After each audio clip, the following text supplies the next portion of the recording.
Hi everyone. आज का ये मेरा वीडियो किसी कंटेंट क्रिएशन के लिए नहीं है। This is the story of every NEET UG and PG aspirant if they want to know what is reality in this exam system. तो साल था 2019 जब एग्ज़ाम सीबीएसई कंडक्ट करता था। तो उसके बाद यह अथॉरिटी दिया गया है नेशनल टेस्टिंग एजेंसी को। तब से लेके आज तक सारे नीट एग्जाम्स और most of India's competitive exams are been conducted by National Testing Agency. शुरुआती दिन में नीट का एग्ज़ाम नेशनल टेस्टिंग एजेंसी ने ठीक ठाक ही कंडक्ट किया।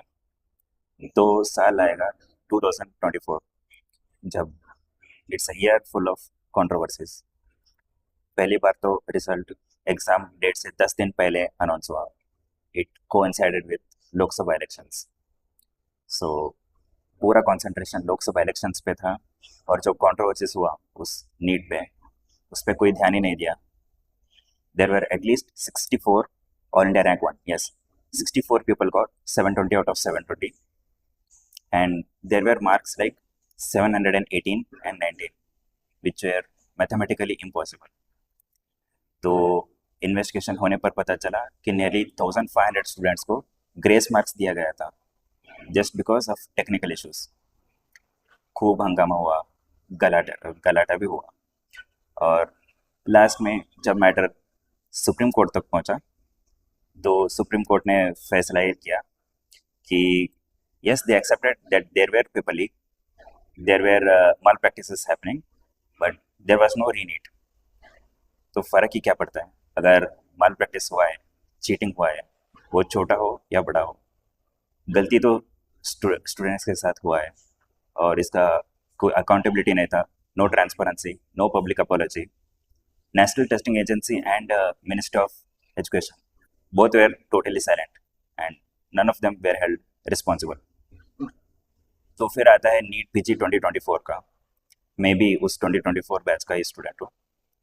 तो March 3 was the scheduled date for the exam. तो फिर it was postponed to mid-July 2024. No explanation given, no reasons given, just a notice. तो we accepted it and again exam was preponed to June 2024. तो हम वो भी accept किए। No reason, no explanation, just a notice. तो हम exam के लिए निकले थे। जस्ट एक रात पहले एग्ज़ाम के दिन हमें पता चला कि एग्ज़ाम कैंसिल हुआ है। All of a sudden exam got cancelled. No reason, no explanation, बस कहीं से न्यूज़ आया कि पेपर लीक हुआ है और पूरा एग्ज़ाम को कैंसिल किया गया था। So then for at least 1 week हमें ना ही कोई डेट पता था, no clarity, full of anxiety, depression और पेरेंटल प्रेशर, पीयर प्रेशर के साथ हमने बस सपने देखते रहे कि एटलीस्ट आज नहीं तो कल डेट तो अनाउंस हो जाए, एटलीस्ट एग्ज़ाम का डेट। तो फाइनली एग्ज़ाम हुआ अगस्त 11 2024। Now same thing is been repeated for this NEET UG 2026। ना कोई clarity, no transparency, no accountability, no responsibility as such. बस एग्ज़ाम होता है और कैंसिल किया जाता है in the name of malpractice. तो I would like to tell a analogy और a story.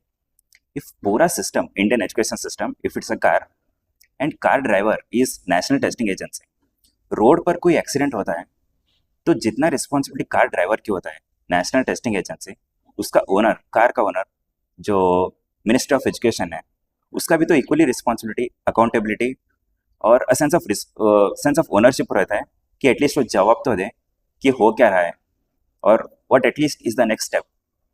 So we are not expecting 100% foolproof or 100% efficiency in this system, Indian education system. All we ask is just one question: आगे क्या होने वाला है, क्या होगा हमारे साथ, एटलीस्ट डेट्स तो बताओ।